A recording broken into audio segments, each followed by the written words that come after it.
Hi, welcome to Racehouse with me, Jolie. And me, Darren Reeves. Hola, ¿qué tal? Mexico Grand Prix.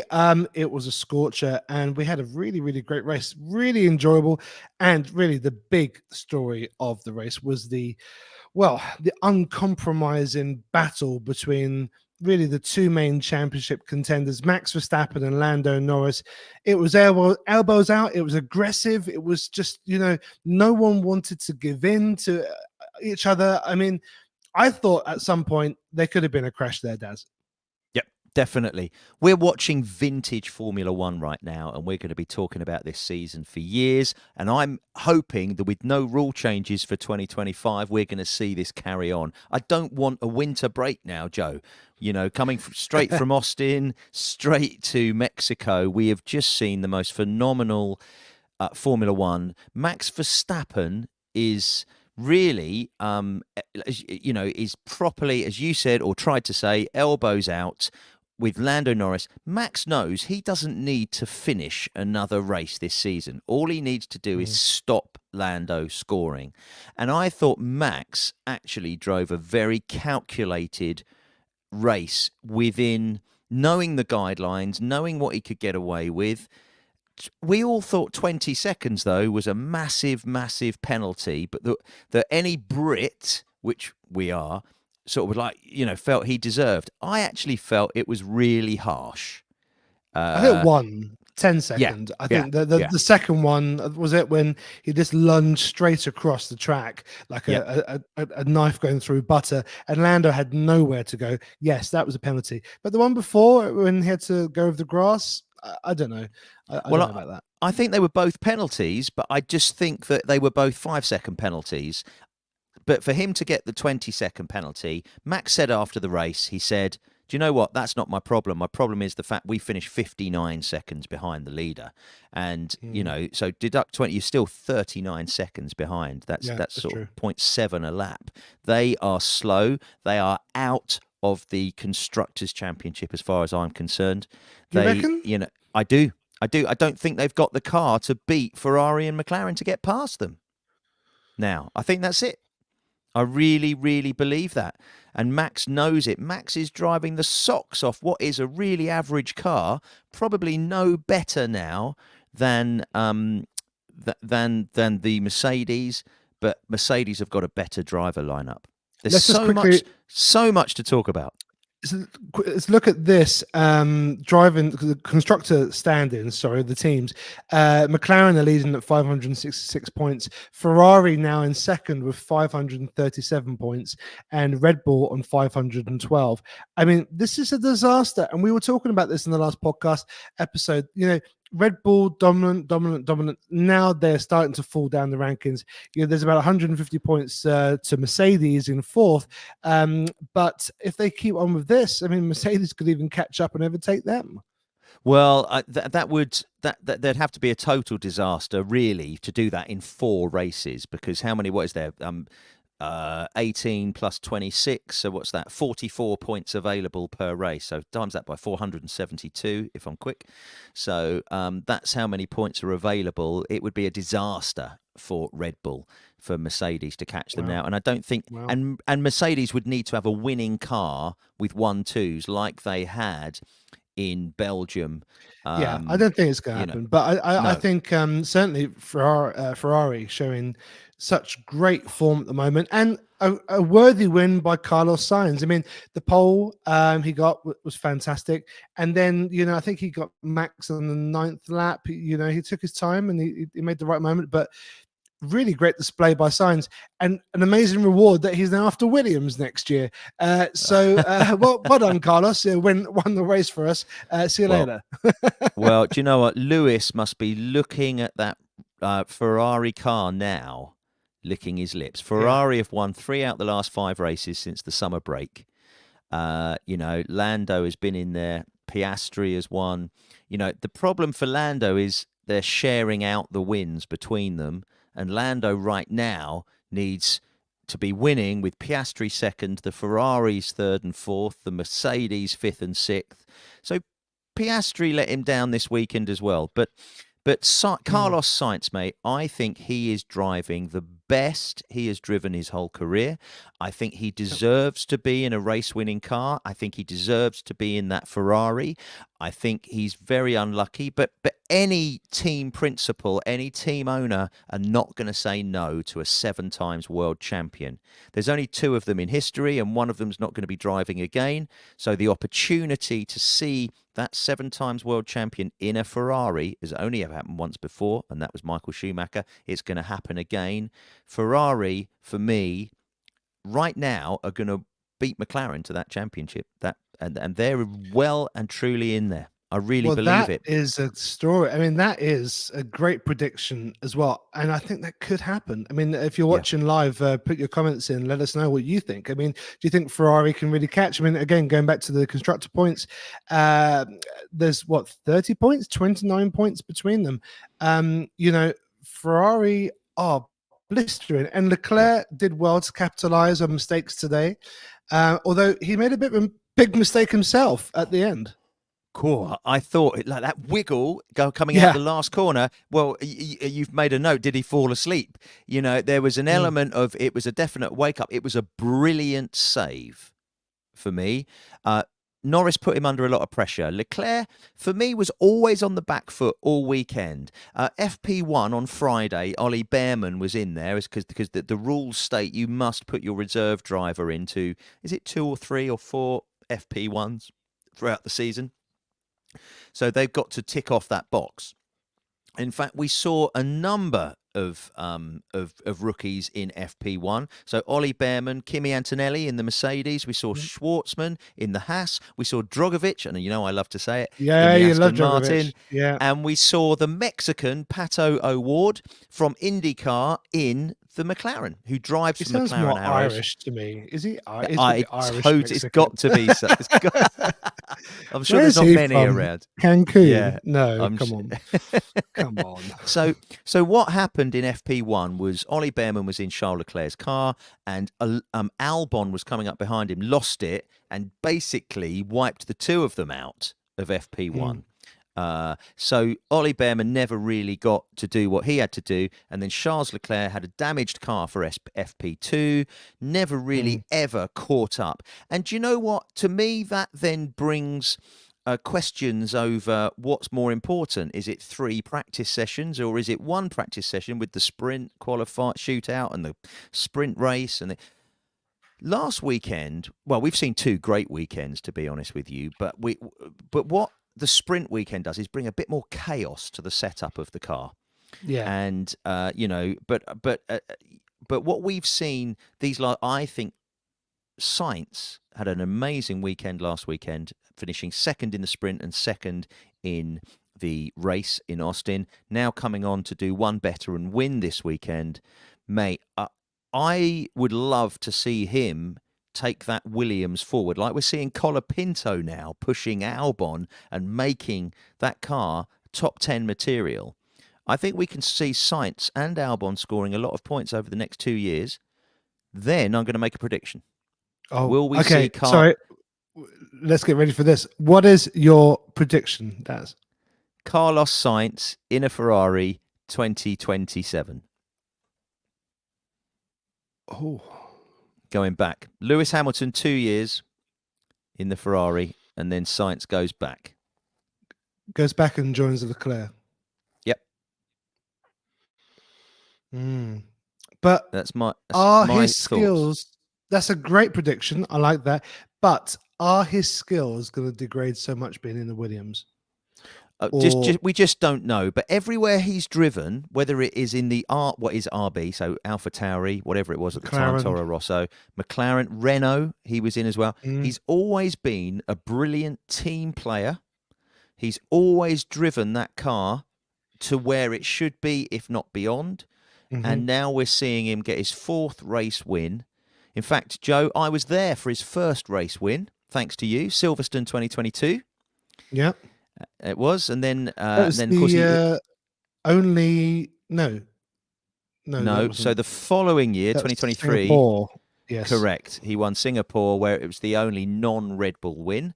And then this year he won in Australia and now in Mexico. I don't have a bad word to say about the man. He even looks like, when he took his helmet off, my wife said, God, he looks like a 70s sort of rock star He driver, does in actually. that Yeah. James Hunt type, but with jet black hair. He looks like a film star. And then of He course does. I then saw footage of Brad Pitt getting out the car and putting his hands through his hair for the movie that comes out. So they were there filming as well this weekend in the baseball stadium. All right, that's really cool. It's about time. They need to crack on with getting that film out. I guess maybe next year. Next summer comes out. They released the trailer at Silverstone this year, and it was funny Ah, because Brian May, my boss, yeah, waved the checkered flag, and the trailer of the movie is to "We Will Rock You" to the music. So there's very an apt. involvement there. Yes, I might have to have a word.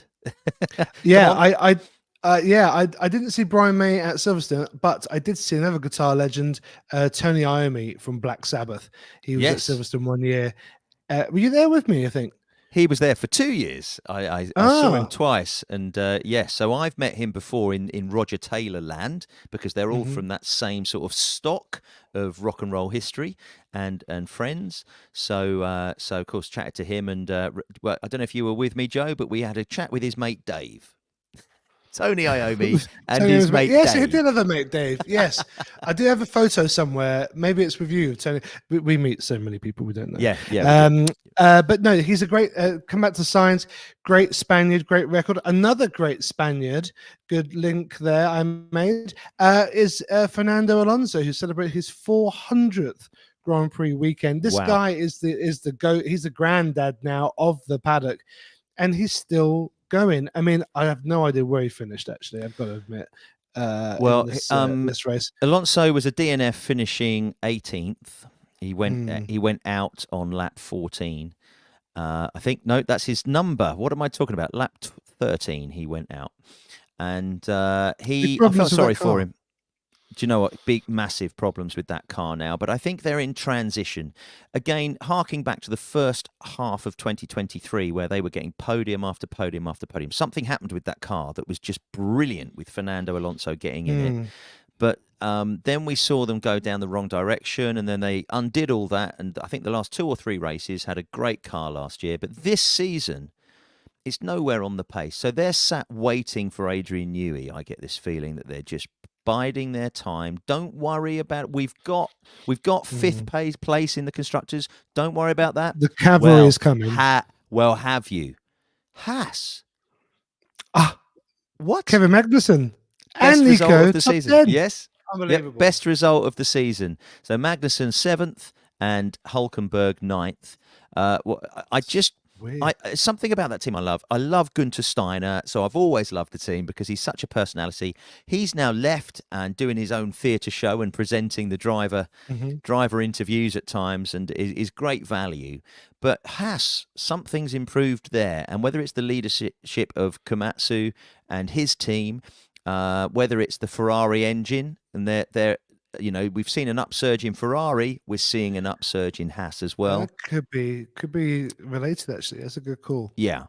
But they are doing a fantastic job to now hold 6th place rather than last. I'm gutted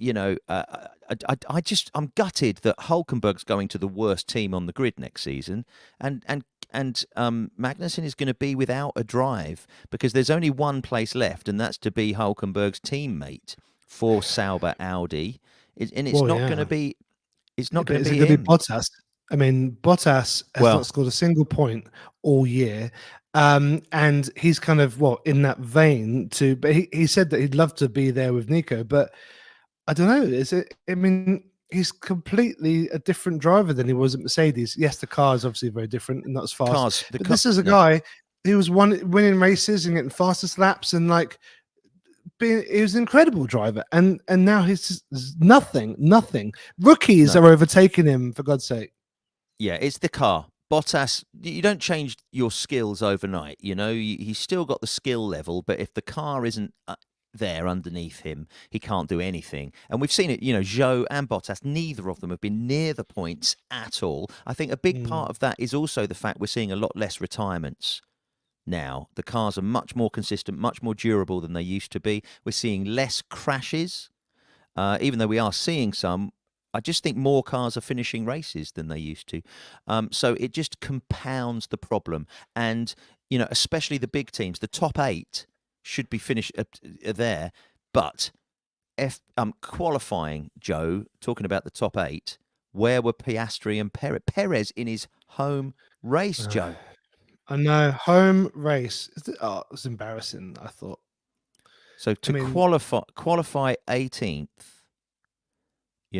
and just no, hold on. Was it Piastri who qualified? I've just got to check this now. Was it Piastri who qualified 18th and Perez? I've got to check it. So yeah, no, it was Perez 18th and Piastri 17th. They had a disastrous Q1 because of, well, for Piastri it was track limits, and it's been a real story, really. I just always remember Austria 2023, where there were so many track limit penalties. Ever since then, the stewards seem to be getting tighter and tighter and tighter, and we've got more television scrutiny than ever before. It's like VAR. We've got the technology now to do it where we didn't before.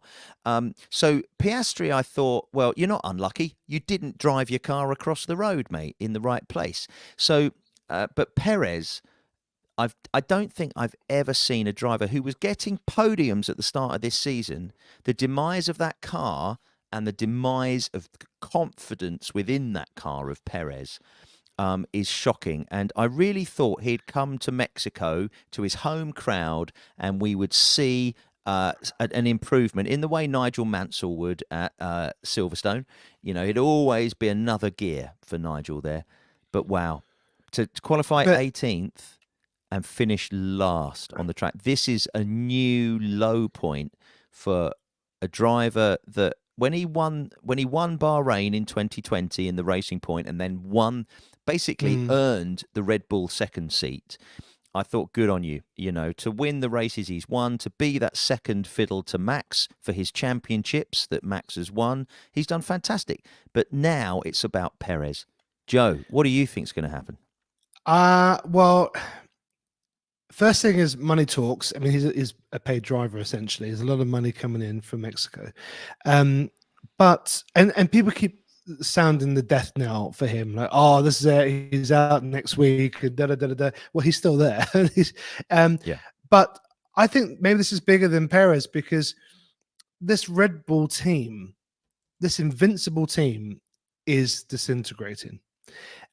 You've got engineers, strategists, managers, all sorts of team members. You had the Horner thing that you've Dietrich Mateschitz died. It's not the same team as it was. There's something really, really fundamentally going wrong. And the fact that, as Max said, they are just going so slowly. I mean, why are they going so slowly? I think the combination of the car and maybe also being hounded the whole time about when he's getting fired doesn't help the Perez's confidence. But surely by seeing all this new blood come into town, it's going to give him a good kick up the backside and go, okay, right, I actually need to do something here. Otherwise, I'm going to be out. I mean, like, he's going to be over. At least he's not going to Williams, but it is abysmal. And you usually have that home advantage when it's your own country, your own race. It really, really well. You've got all these people behind you. That gives you a turbo boost. Usually it does. I find when I'm watching drivers. Definitely. But it just didn't translate. And the car, the engineers, Adrian's off.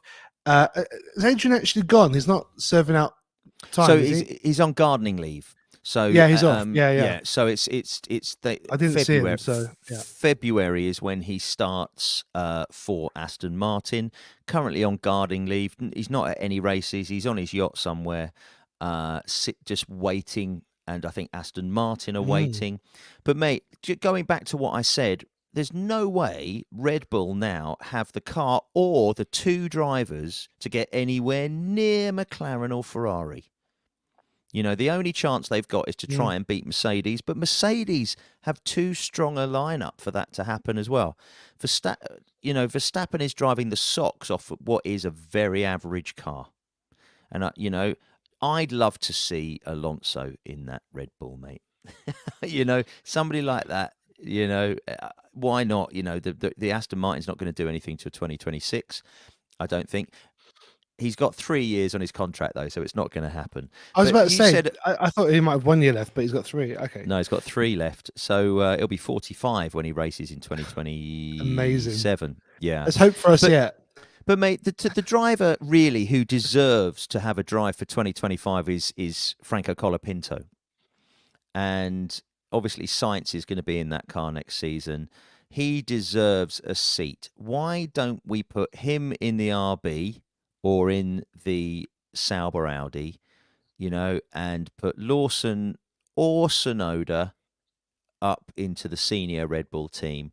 What have Red Bull got to lose now? They've got nothing to lose and everything to gain if they've got 2 drivers finishing in the points. I think you put Liam Lawson in the Red Bull. I think that would be amazing. Max and Liam, I can see that combo. I think I it'd be do. really powerful. And do you know what? During the race, there was Joe. I don't know if you saw it when Lawson and Perez were fighting, and Lawson Oh yeah, basically really defended really well and stuck a hole yeah. in Perez's side pod and said, "There you go, mate."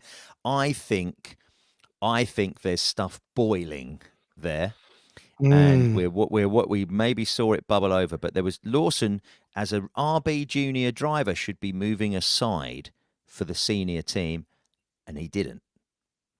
And I just wonder if it was, mate, you're free to race it.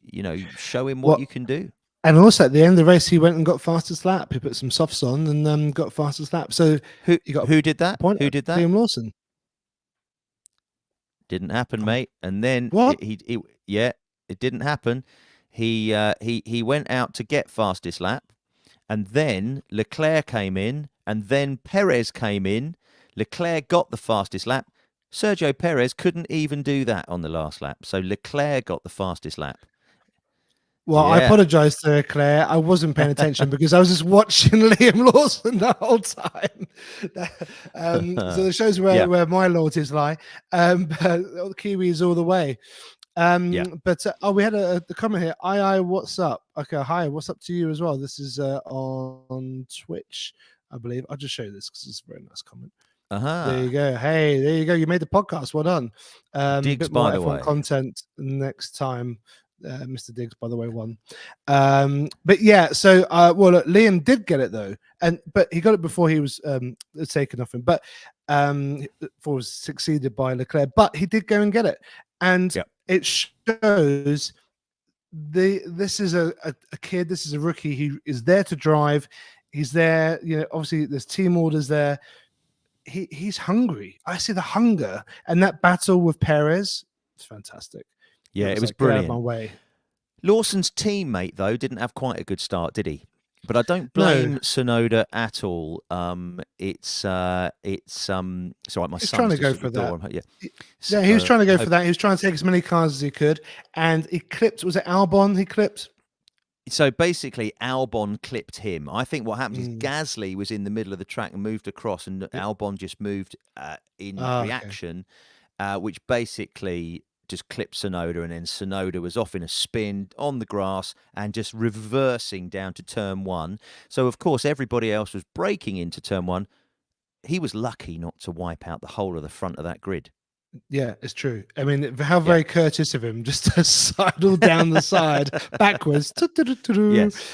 Yeah, it was a bit crazy. And there was that Albon, wheel as well that just yes. But Albon had some damage, didn't he? Well, Albon, obviously, his left front wing suspension was completely gone and front wing, so he just pulled over after turn 3 and he was out. So we had I thought really well done for not doing a red flag. They did it as a safety car. Yeah. It took 4 or 5 laps, if not more, to clear both cars, but I thought stewards did a great job. But then, of course, we had the restart.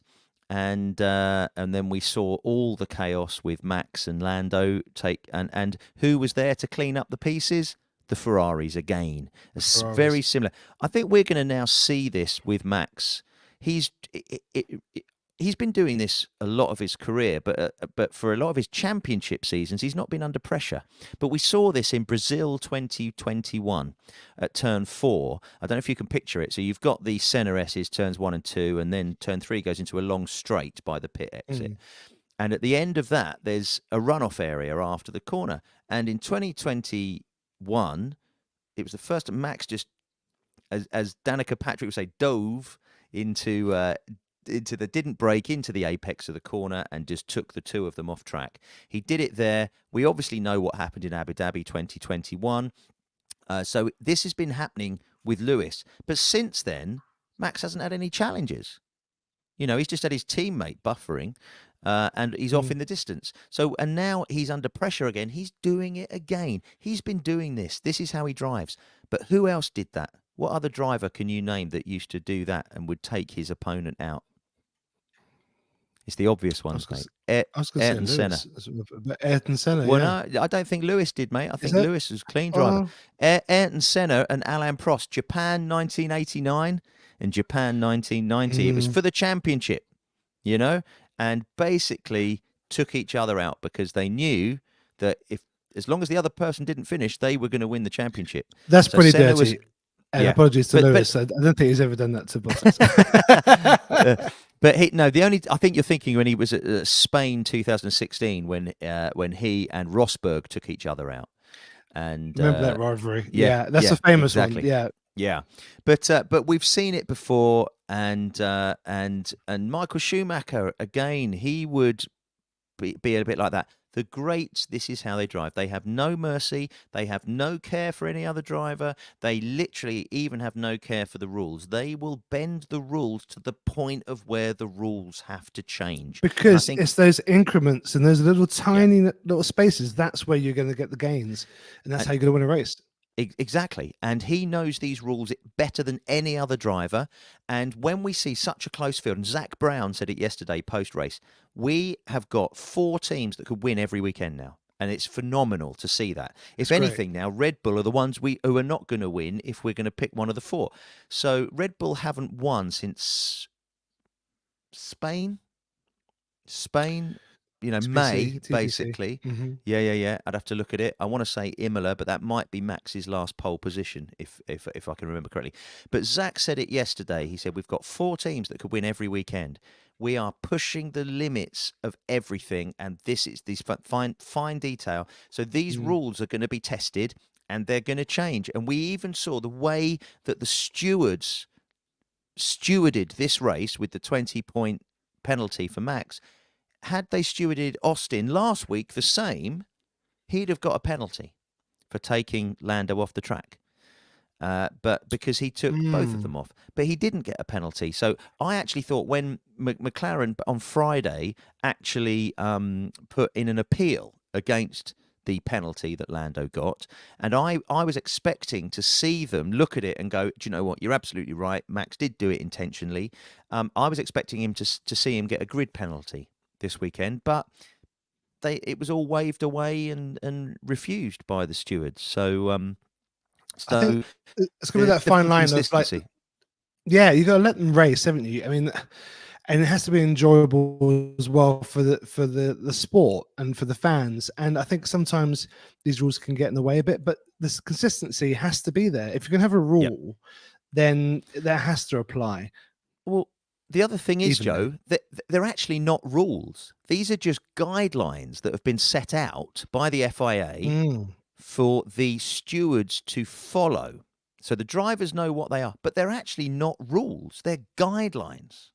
So that's grey in itself. I think we're going to see a lot of development of this. So that they had a meeting on Friday between FP1 and FP2 with the drivers and the FIA to discuss it all. The FIA are going away now to talk about it, discuss it, and put some proposals together for the drivers to read through and get together back in Qatar.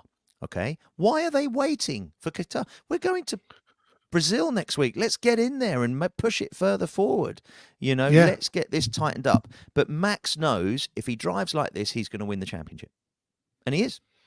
Preventing Lando from scoring the points. And do you know what I thought was brilliant by Max as well is once Max was in front of Lando, and had run him off the road twice and knew he had the 22nd penalty, he backed Lando up to let Leclerc and Sainz get an unassailable lead so that Lando couldn't win the race. Lando only finished 4.7 seconds behind Sainz in the end.